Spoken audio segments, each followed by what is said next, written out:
गं गणपते नमः। आप सभी का मेरे चैनल पर बहुत बहुत स्वागत है। आप सभी पर ईश्वर की कृपा सदा बनी रहे। इस वीडियो में हम गीता के 6ठे अध्याय के महात्म्य का रसपान करेंगे। श्री भगवान बोले, हे सुमुखी, अब मैं 6ठे अध्याय का महात्म्य बतलाता हूँ, जिसे सुनने वाले मनुष्यों के लिए मुक्ति आसान हो जाती है। गोदावरी नदी के तट पर प्रतिष्ठानपुर नामक एक विशाल नगर है, जहाँ मैं पिपलेश के नाम से विख्यात होकर रहता हूँ। उस नगर में जनश्रुति नामक एक राजा रहते थे, जो भूमंडल की प्रजा को अत्यंत प्रिय थे। उनका प्रताप मार्तंड मंडल के प्रचंड तेज के समान जान पड़ता था। प्रतिदिन होने वाले यज्ञ के धुएं से नंदनवन के कल्प वृक्ष इस प्रकार काले पड़ गए थे, मानो राजा के असाधारण दानशीलता को देखकर वे लज्जित हो गए हों। उनके यज्ञ से प्राप्त पुरोडाश के रसास्वादन में सदा आसक्त होने के कारण देवता लोग कभी प्रतिष्ठानपुर को छोड़कर बाहर नहीं जाते थे। उनके दान के समय छोड़े हुए जल की धारा प्रताप रूपी तेज और यज्ञ के धूमों से पुष्ट होकर मेघ ठीक समय पर वर्षा करते थे। उस राजा के शासनकाल में खेती में होने वाले 6 प्रकार के उपद्रव्यों के लिए कहीं थोड़ा भी स्थान नहीं था और अच्छी नीतियों का सर्वत्र प्रसार होता था। वे बावड़ी, कुएं और पोखरे खुदवाने के बहाने मानो प्रतिदिन पृथ्वी के भीतर की निधियों का अवलोकन करते थे। एक समय राजा के दान, तप, यज्ञ और प्रजा पालन से संतुष्ट होकर स्वर्ग के देवता उन्हें वर देने के लिए आए।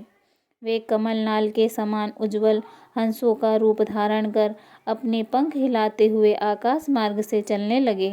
उड़ते हुए वे सभी हंस परस्पर बातचीत भी करते जाते थे। उसमें से भद्राश्रव आदि 2-3 हंस वेग से उड़कर आगे निकल गए।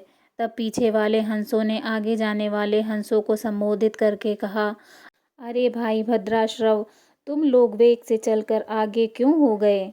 यह मार्ग बड़ा दुर्गम है, इसमें हम सबको साथ मिलकर चलना चाहिए। क्या तुम्हें दिखाई नहीं देता? यह सामने ही पूर्ण मूर्ति महाराज जनश्रुति का तेज पुंज अत्यंत स्पष्ट रूप से प्रकाशमान हो रहा है। उस तेज से भस्म होने की आशंका है, अतः सावधान होकर चलना चाहिए। पीछे वाले हंसों के ये वचन सुनकर आगे वाले हंस हंस पड़े और उच्च स्वर में उनकी अवहेलना करते हुए बोले, अरे भाई, क्या इस राजा जनश्रुति का तेज ब्रह्मवादी महात्मा ऋक्व के तेज से भी अधिक तीव्र है? हंसों की ये बातें सुनकर राजा जनश्रुति अपने ऊंचे महल की छत से उतर गए और सुखपूर्वक आसन पर विराजमान हो अपने सारथी को बुलाकर बोले, जाओ, महात्मा ऋक्व को यहाँ ले आओ। राजा का यह अमृत के समान वचन सुनकर महानामक सारथी प्रसन्नता प्रकट करता हुआ नगर से बाहर निकला। सबसे पहले उसने मुक्तिदायिनी काशीपुरी की यात्रा की, जहाँ जगत के स्वामी भगवान विश्वनाथ मनुष्यों को उपदेश दिया करते हैं। उसके बाद वह गया क्षेत्र में पहुंचा, जहाँ प्रफुल्ल नेत्रों वाले भगवान गदाधर संपूर्ण लोकों का उद्धार करने के लिए निवास करते हैं। तदंतर नाना तीर्थों में भ्रमण करता हुआ सारथी पापनाशिनी मथुरापुरी में गया। यह भगवान श्री कृष्ण का आदि स्थान है, जो परम महान तथा मोक्ष प्रदान करने वाला है। वेद शास्त्रों में यह तीर्थ त्रिभुवनपति भगवान गोविंद के अवतार स्थान के नाम से प्रसिद्ध है। नाना देवता और ब्रह्म ऋषि उसका सेवन करते हैं। मथुरा नगर यमुना के किनारे शोभा पाता है। उसकी आकृति अर्धचंद्र के समान प्रतीत होती है। वह सब तीर्थों के निवास से परिपूर्ण है। परम आनंद प्रदान करने के कारण सुंदर प्रतीत होता है। गोवर्धन पर्वत होने से मथुरा मंडल की शोभा और बढ़ जाती है। वह पवित्र वृक्षों और लताओं से आवृत है। उसमें 12 वन है। वह परम पुण्यमय है। सबको विश्राम देने वाले श्रुतियों के सारभूत भगवान श्री कृष्ण की आधार भूमि है। तत्पश्चात मथुरा से पश्चिम और उत्तर की ओर बहुत दूर तक जाने पर सारथी को कश्मीर नामक नगर दिखाई दिया, जहाँ शंख के समान उज्जवल गगनचुंबी महलों की पंक्तियाँ भगवान शंकर के अट्टहास की शोभा पाती हैं। जहाँ ब्राह्मणों के शास्त्रीय आलाप सुनकर मूक मनुष्य भी सुंदर वाणी और पदों का उच्चारण करते हुए देवताओं के समान हो जाते हैं। जहाँ निरंतर होने वाले यज्ञ धूम से व्याप्त होने के कारण आकाश मंडल मेघों से धुलते रहने पर भी अपनी कालिमा नहीं छोड़ते। जहाँ उपाध्याय के पास आकर छात्र जन्मकालीन अभ्यास से ही संपूर्ण कलाएं स्वतः पढ़ लेते हैं, तथा जहाँ मणिकेश्वर नाम से प्रसिद्ध भगवान चंद्रशेखर देहधारियों को वरदान देने के लिए नित्य निवास करते हैं। कश्मीर के राजा मणिकेश्वर ने दिग्विजय में समस्त राजाओं को जीतकर भगवान शिव का पूजन किया था, तभी से उनका नाम मणिकेश्वर हो गया था। उन्हीं के मंदिर के दरवाजे पर महात्मा रेक्व एक छोटी सी गाड़ी पर बैठे अपने अंगों को खुजलाते हुए वृक्ष की छाया का सेवन कर रहे थे। इसी अवस्था में सारथी ने उन्हें देखा।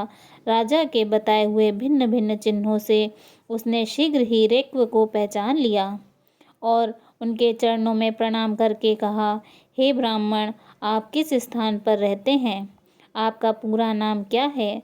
आप तो सदा स्वच्छंद विचरने वाले हैं, फिर यहाँ किस लिए ठहरे हैं? इस समय आपका क्या करने का विचार है? सारथी के ये वचन सुनकर परमानंद में निमग्न महात्मा रेक्व ने कुछ सोचकर उससे कहा, यद्यपि हम पूर्ण काम हैं, हमें किसी वस्तु की आवश्यकता नहीं है, तथापि कोई भी हमारी मनोवृत्ति के अनुसार परिचर्या कर सकता है। रेक्व के हार्दिक अभिप्राय को आदरपूर्वक ग्रहण करके सारथी धीरे से राजा के पास चल दिया। वहां पहुंचकर राजा को प्रणाम करके उनसे हाथ जोड़कर सारा समाचार निवेदन किया। उस समय स्वामी के दर्शन से उसके मन में बड़ी प्रसन्नता थी। सारथी के वचन सुनकर राजा आश्चर्यचकित हो उठा। उसके हृदय में रेक्व का सत्कार करने की श्रद्धा जागृत हुई। उन्होंने 2 खच्चरियों से जुती हुई गाड़ी लेकर यात्रा की, साथ ही मोती के हार, अच्छे अच्छे वस्त्र और 1 सहस्त्र गौएं भी ले ली। कश्मीर मंडल में महात्मा रेक्व जहाँ रहते थे, उस स्थान पर पहुंचकर राजा ने सारी वस्तुएं उनके आगे निवेदन कर दी और साष्टांग दंडवत प्रणाम किया। महात्मा रेक्व अत्यंत भक्ति के साथ चरणों में पड़े हुए राजा जनश्रुति पर कुपित हो उठे और बोले, रे शूद्र, तू दुष्ट राजा है, क्या तू मेरा वृत्तांत नहीं जानता? यह खच्चरियों से जुती हुई अपनी ऊंची गाड़ी ले जा। ये वस्त्र, ये मोतियों का हार और ये दूध देने वाली गौएं भी स्वयं ही ले जा। इस तरह आज्ञा देकर रेक्व ने राजा के मन में भय उत्पन्न कर दिया। राजा ने श्राप के भय से महात्मा रेक्व के दोनों चरण पकड़ लिए और भक्ति पूर्वक कहा, हे ब्राह्मण, मुझ पर प्रसन्न होइए। हे भगवान, आप में यह अद्भुत महात्मा कैसे आया? प्रसन्न होकर मुझे ठीक ठीक बताइए। रेक्व ने कहा, राजन, मैं प्रतिदिन गीता के 6ठे अध्याय का जाप करता हूँ। इसी से मेरी तेजो राशि देवताओं के लिए भी दुस्सह है। तदंतर परम बुद्धिमान राजा जनश्रुति ने यत्नपूर्वक महात्मा रेक्व से गीता के 6ठे अध्याय का अभ्यास किया। इससे उन्हें मोक्ष की प्राप्ति हुई।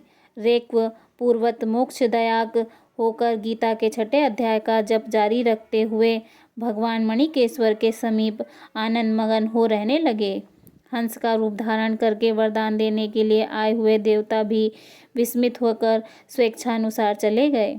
जो मनुष्य सदा इस एक ही अध्याय का जप करता है, वह भी भगवान विष्णु के स्वरूप को प्राप्त होता है, इसमें तनिक भी संदेह नहीं है। बोलिए श्रीमद् भगवद गीता की जय। श्री हरि विष्णु भगवान की जय।